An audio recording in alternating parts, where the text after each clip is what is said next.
All right, another episode of NYCFC at home with the Cooligans, presented by El Jimador. Ya tu sabe. That's the full name of the brand now. Yeah. That's the government. Okay, have some respect. What's up, everybody? Welcome to another show. My name is Christian Polanco. That's right. I'm Alexis Guerrero. That's right. We are the Cooligans, and we have a lot to discuss today. Obviously, big win for NYCFC against DC United. We got a fun conversation with Kwame King of City in the Community, and we're gonna preview the upcoming match, the New England Revolution, a familiar foe. Okay? Yet again.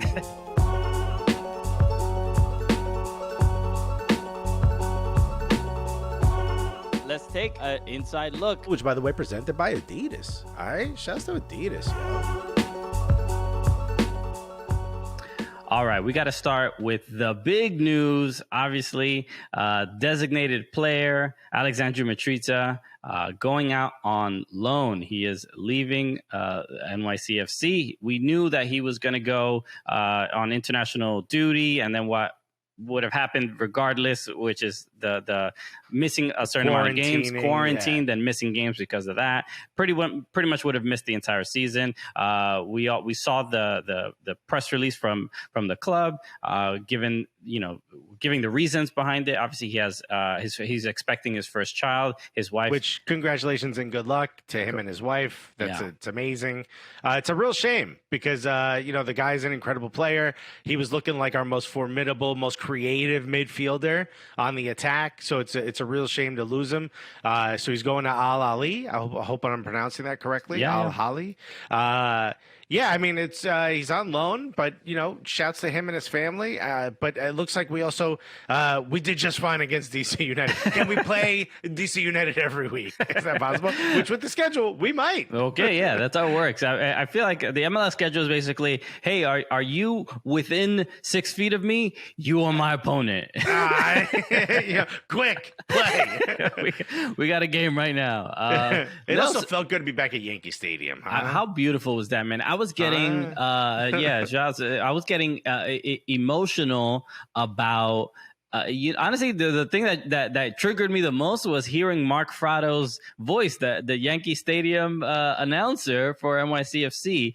You don't realize what you'll miss until you see it again. Because when Keaton Park scored, and he's like, Keaton, I wanted to yell, Park, I want to be there. Park. You're crying. You're like, I told my wife to throw beer in the air for the goal, so I could feel again. Yes, okay. This is we need to feel back at home. No, it was good to see. She's like, why are you standing on the couch for like 90 minutes?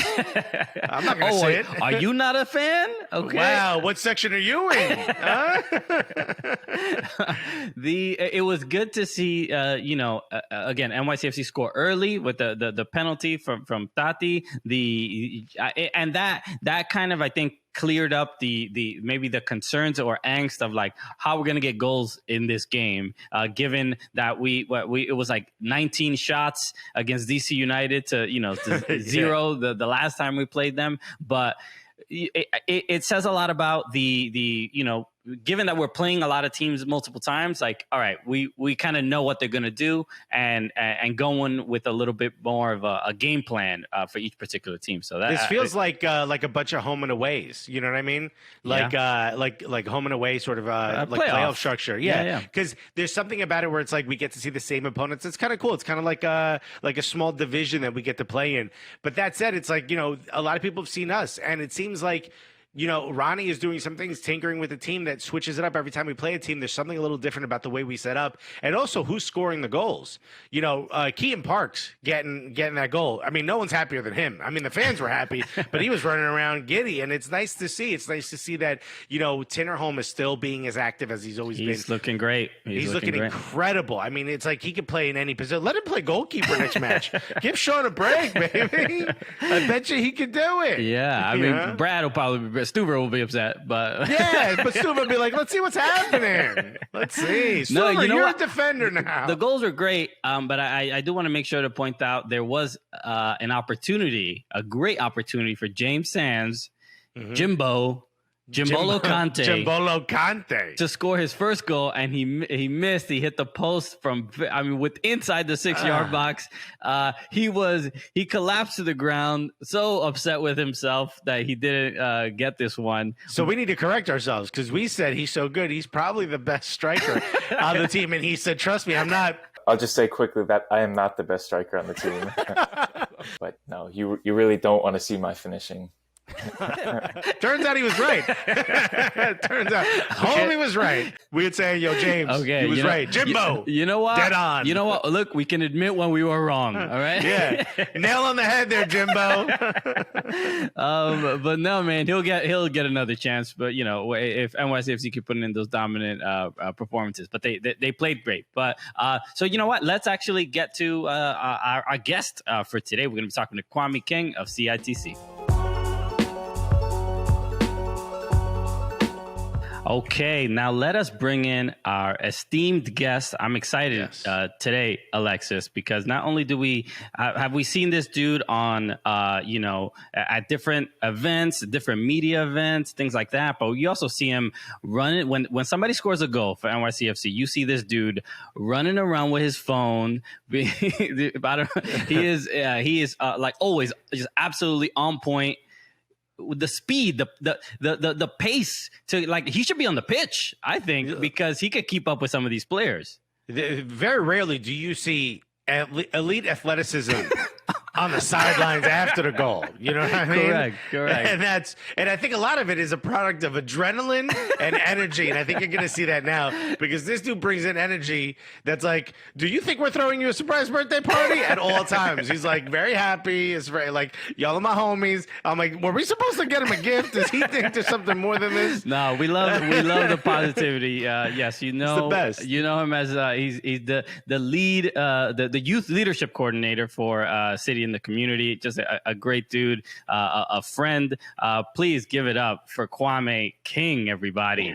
Yo, what's happening? I've never had that type of introduction before. That was amazing. I appreciate that.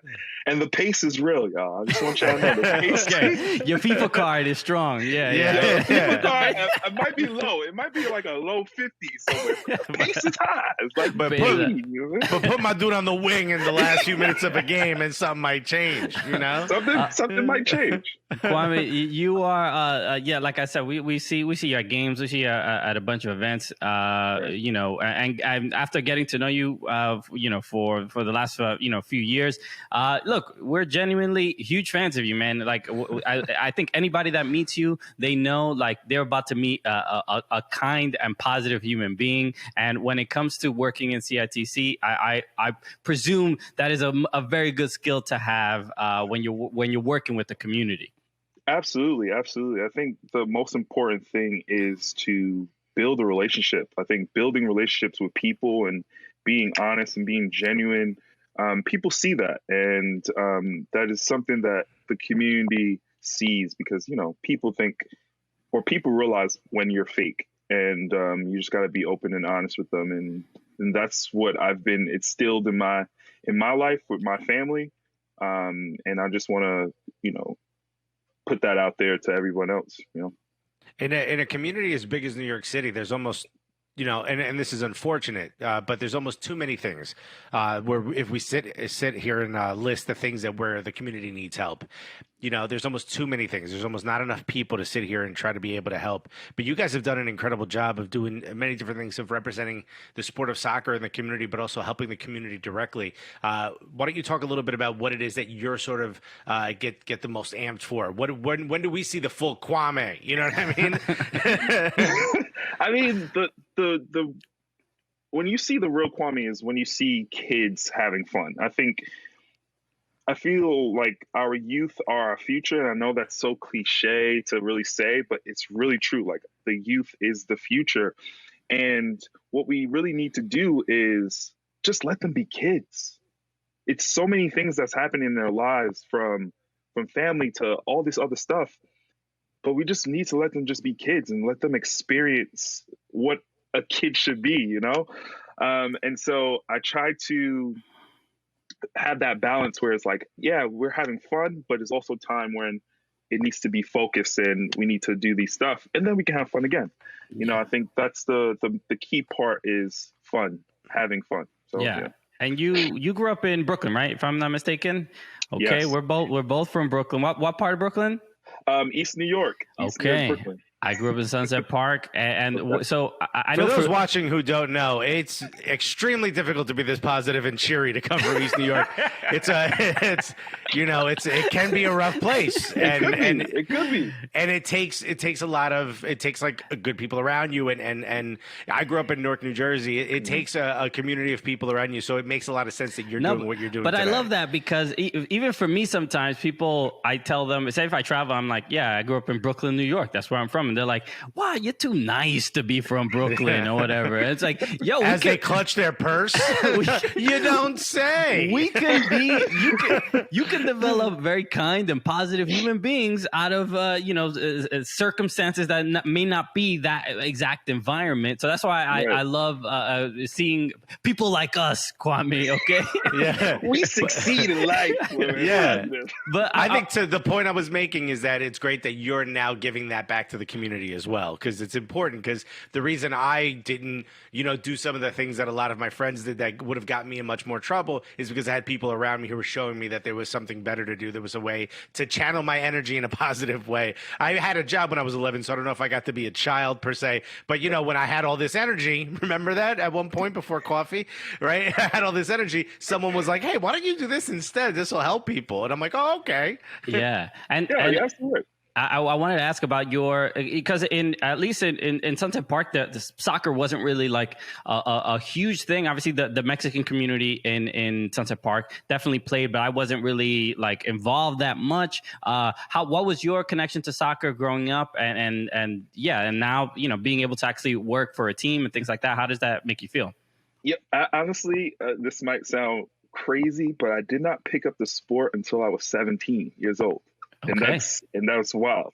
I went to, I'll say, an HBCU of high schools. I went to Boys and Girls High School, predominantly Black and Latinos. And so I was just like, oh, basketball is life. I'm like, in the gym time, trying to sneak into other gym periods. Don't tell my mom. But I've just been playing basketball, and never got into the sport of soccer. Like I had soccer in my high school, but I was like, soccer, what's that? And then 2010 World Cup, when Landon Donovan scored against Algeria, I can remember it like it was yesterday. And I was like, oh, this sport is fire. I was like, hey, I need to keep on watching. So that's when I got into seeing Manchester City. That was my first Premier League game in like 2011. And I think that was like the first year 2011, 2012 season, they won their first first Premier League. And so I was like, oh, this is my team. Because this is my first time watching it. I was like, oh, this is fire. And then I just continued going along the path. I was working with the YMCA, left there, got into Good Shepherd Services, which it basically helps just inner city kids, underserved communities, of course. And then I got into soccer. I got into NYCFC by crazy. My friend Omari, you guys know the pigeon, the legend. He won tickets to go see Manchester City from the club. Okay. And so we got to go to Manchester City, seeing them destroy Tottenham 6-0. Which I'm an Arsenal fan, so that's fun for me to hear, It's like Alexis won that trip as well. Yeah. Oh, I was there too, in spirit, Yeah, and it was such an amazing time, and we were like, we need to bring this sport. Me and Omari, we need to bring this sport to Bed-Stuy. And at the time, he was my boss. It was weird having my best friend to be my boss, and was like, you ain't nothing. My fault, boss. Let me get you those emails. Let me do those emails. And then from there on, I started volunteering with New York City Football Clubs, City in the Community. And then from there, I got a part-time job doing community coaching.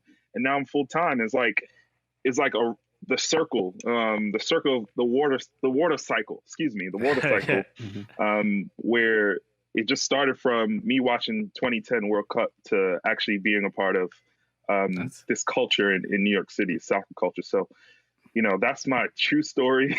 Yeah. Wow. No, that's dope, man. Yeah, and right now, you're obviously, if people are following NYCFC or CITC, they've seen videos of you mentioning the Power the Vote campaign. Incredible. Obviously, getting people out to vote is incredibly important. What led you to create that, and how has that campaign been so far? Yeah. So as you know, this year 2020 has been crazy. And, through seeing George Floyd getting killed by the police officer, I had a difficult but necessary conversation with the Youth Leadership Council, and that's 15 to 24-year-olds coming from all the 5 boroughs and talking about different things that's happening in their community and how we can use the power of soccer to combat that in their communities. And so we usually meet every month or it's bi-weekly. And we had a conversation about how they felt about Black Lives Matter. And, it was very deep. It was emotional. We was crying. I was crying. Because at the time it was heavy, like our mental state wasn't good. And let's just be honest, like everybody's mental state was not good. So I really just focused on how they felt and what they wanted to talk about. And basically what we spoke about was people didn't know their rights. And as a youth, as a male myself, I didn't know my rights being in New York. And so that led to myself and Gwen coming up with this campaign, which is youth-led, that from CITC and NYCFC in partnership with Vote.org, using the power of soccer. This is really to aim and educate. This aims to educate and mobilize young adults, teens, other members of the New York City community to really exercise their civic duty, their right to vote, really. So that's what really came down to, and that's how it really started from that conversation. Okay. What are some of the things that you guys have specifically done to try to help power the vote in the community? And what are some of the things that you're hoping to do as the election comes? Because it's getting close. It is. I think it's 28 days, 27 days. I might be wrong, but it's very close. So we already did National Voter Registration Day throughout the 5 boroughs, getting NYCFC employees and CITC employees to come and get people registered to vote. And we were in 5 boroughs, just be like, hey, you registered to vote? You registered to vote? We were just asking people off the street. And some people were like, yeah, I'm registered to vote, but let me check though. And so we checked some people, they were not registered to vote because they moved somehow, or it was not registered in the system. So we just got people registered to vote. And then also city halls. So we've been doing, it's like a town hall, but we call it City Hall because New York City. It's good marketing. Yeah, right. Yeah. Great marketing. You can also, people can get married there as well, so that's cool. Absolutely. I showed up to complain about the lack of garbage pickup. I'm sorry. That's next time. Okay. The other city hall. There's so many city halls. The other city hall. We're talking about garbage and cleanup. Yeah. So city halls, we had Midge Pierce from Midge Purse from Sky Blue FC. She spoke about really how the women's game of soccer changed and how young women and women in general are speaking up and using their voice more. We had Sean Johnson and Sebastian Ibiaga from NYCFC to talk about Black Lives Matter, the BPC, Black Players for Change, and why is it important for people of color to really use their voice. And so we already had 4 already, and we're going to have our last one October 29th with actually the ACLU. We're going to have some lawyers from the ACLU talk about why it's just important for people just to use their voice and what they're doing on their side to fight for the people. So that should be really interesting. I'm excited about that. Myself and Gwen, shout out to Gwen for really helping this initiative even like because she was the first one to Google like information about people's rights and I was like, all right, Gwen, you do that. No, it's a big shout out to Gwen. And lastly, because we're a soccer club, we don't know all the information about voting and stuff like that. So we did partner up with vote.org, and NYCFC is a part of Rally the Vote coalition with a lot of teams from WNBA to NBA to NHL to so many other leagues. So we're a part of that coalition. So really important that we do this and make sure people are educated and empowered to express their civic duties, because it's important, especially not this year, but every year after. So yeah, of course. All right, well, that's awesome. Kwame, dude, thank you so much. Yeah, and just a heads up, because we did your podcast, the CITC podcast, and we get into kind of a lot of detail about a lot of this stuff, which should be out soon as well. So so look out for that and listen to the past episodes of the City in the Community podcast. Absolutely, they're great and as well. You know, I have to do the plug. Please follow us at CITC _ NYC. On IG and Twitter, and then on Facebook, CITC NYC, and on YouTube, City in the Community NYC, because it's important to follow what's happening in the community, especially that's a part of NYCFC, which they're doing an amazing job backing us up and showing us some love. So yeah, for sure. If you're in the city and you're too lazy to go out and help Kwame, the least you could do is follow him, right, at City in the Community and share all this stuff. Come on now. Absolutely. Well, Kwame King, thank you so much for joining us today on NYCFC at Home. Appreciate y'all, man. Thank you so much.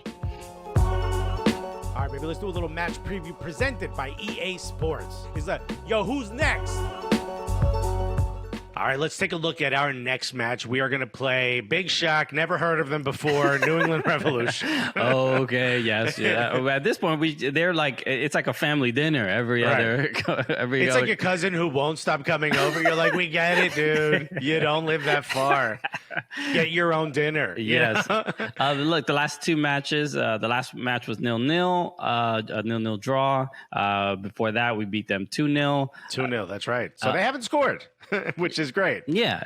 We're not definitely not dominating them by any means. They're good matches up against Bruce Arena's side. But right now, and here's what I'm a little worried about, because it is Bruce Arena, and they actually just lost to Toronto 1-0. So like maybe they're going to come in with a little bit more of an active spirit. And Bruce Arena, he doesn't like to lose, so he's going to try to maybe make it more defensive. At the very least, make it hard for us to score on them. Correct. But we're banging on all cylinders scoring wise. So. Yeah, right now it's how different is it from the early NYCFC at Home episodes where we were like, where are they gonna go? Where the goals gonna come from? And we're like, now we got too many goals. We don't know where to put all these goals. Ishmael Shrani, stop scoring braces every time, dude. But no, this puts NYCFC in fifth place in the Eastern Conference, and we are definitely one of the better teams. I mean, the record may not show it exactly right now, but as far as like run of form, NYCFC is looking pretty sharp. And when it comes to playoff time, I think as far as like the other teams being like, what team do I not want to play in that first round? And I think NYCFC has to be that team. We've said it before and we'll say it again. And MLS is set up so that the team that's hottest on the way in to the playoffs is the team that generally does the best. And there's no team hotter than NYCFC. I mean, we are the hottest. So Look hot, at them boys. So hot right now. I mean, I'm sweating thinking about it, bro. No, it's been pretty incredible given the injuries. Eber out for the season, Maxi out for several weeks, and people stepping up figuring out whether it's, we've always been like, is Ring going to be our center striker? But him playing in a more advanced role, and again, putting James Sands to have more defensive responsibility, or, it might seem unorthodox, but it is working. It is working. And it's confusing other teams, which is another great thing. And obviously, look, Mitrita going out on loan, that's going to shift the midfield a little bit. Maybe this gives opportunities to others. With Abair being out, Ismail Tajuri-Shradi clearly stepping in. So there's going to be opportunities for people to step up and really show what they're about. And we have nice depth. So let's see what happens. I'm really looking forward to this match. I'm looking forward to see how the team develops after this. Okay, so make sure to check out the match. It is going to be on Sunday, October 11th, 4:30 p.m. Eastern Time. Make sure to watch it on Yes Network. And you can also watch it, listen to the radio broadcast, nycfc.com/radio for all the information. I mean, I just wish we could be at the stadium. I know. I mean, it's difficult to